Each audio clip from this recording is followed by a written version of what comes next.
जो बहुत प्रेम दिखाता है ना, चाहे वो अड़ोसी हो, चाहे पड़ोसी हो, चाहे कोई क्यों न हो, वो ज्यादा प्रेम करता नहीं है। और जो प्रेम करता है वो ज्यादा दिखाता नहीं है। ये बात मैं कुछ इसलिए भी कह रहा हूं, कभी कभी हमारी बच्चियां, सनातन धर्म की जो बच्चियां हैं, वो कभी कभी ऐसी जगह फंस जाती हैं जो उन्हें लगता है कि अब तो मेरा जो कोई छोरा से कोई संपर्क हो जाए तो वो समझती हैं कि अब तो मेरा बेड़ा पार जे ही करेगा। जे जो मुझे चाहता है, इतनी प्यार तो मुझे घर वालों ने कभी, लेकिन पता चलता है बाद में जब 38 टुकड़े हो जाते हैं कि वो प्यार नहीं था, वो धोखा था, बनावट थी, धोखा था। जब 38 टुकड़े होते हैं और उन्हीं टुकड़ों के साथ बैठ कर के वो चाय पीता है, बर्गर खाता है, उन्हीं टुकड़ों के पास बैठ कर के जिससे उसने कई साल से प्यार का नाटक किया था। अरे हमारे यहाँ तो यदि एक बार किसी भैंस से भी प्यार हो जाता है ना, तो उसे बेचने के बाद माताएं रोती हैं, मेरी भैंस चली गई। मैंने बहुत माताएं देखी हैं। अरे चलो भैंस तो दूध देते हैं, मैं तो जैसे कहूँ कुत्ता पा रहे हो, वाको कुत्ता मरे को, बाकी ने रोते भाई देखा है इंसानों को, है ना। हमारा धर्म ऐसा है, सनातन धर्म ऐसा है। और वे जिससे कई साल प्रेम किया और उसी के 38 टुकड़े कर दिए हैं। तो मेरा ये कहना है, जो दिखाता है वो प्रेम करता। और हमारी बच्चियां कभी कभी माँ बाप का भी त्याग कर देती हैं।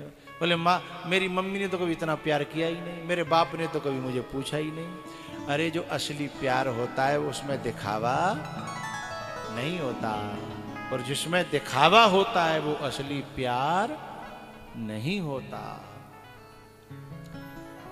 जो बिना माँ बाप की मर्जी के जो बच्चियां शादी कर लेती हैं, वो घोर नरक में जाती हैं, क्योंकि वो कृतज्ञता के पाप से दूषित हो जाती हैं।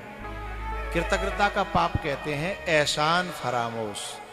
जिसने पेट से पैदा किया, जिसने दूध पिलाया, जिस बाप ने पढ़ाया लिखाया बड़ा किया, उसको ठोकर मार देना, उनकी आज्ञा का उल्लंघन कर देना, जो 4 दिन से मिल गया है उसके चक्कर में आकर के अपने खानदान को नकार देना, उसे ऐसा पाप लगता है, ऐसा पाप लगता है।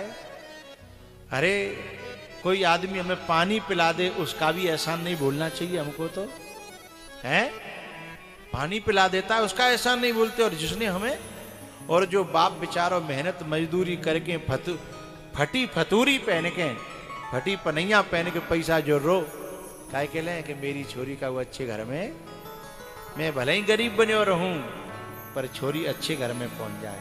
ऐसी सुहृदता से भरा हुआ बाप, और फिर उसकी आज्ञा का उल्लंघन करके वो अपनी मनमर्जी करने चली जाए, उस लड़की को इस जन्म में भी नरक भोगना पड़ेगा, और जन्म जन्म तक भी नरक भोगना पड़ेगा।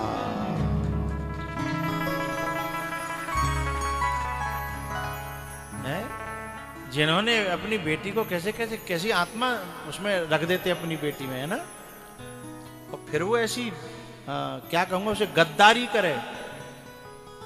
तो जो दिखावटी प्रेम होता है वो बहुत चमकता है, और जो ओरिजिनल होता है वो ज्यादा चमकता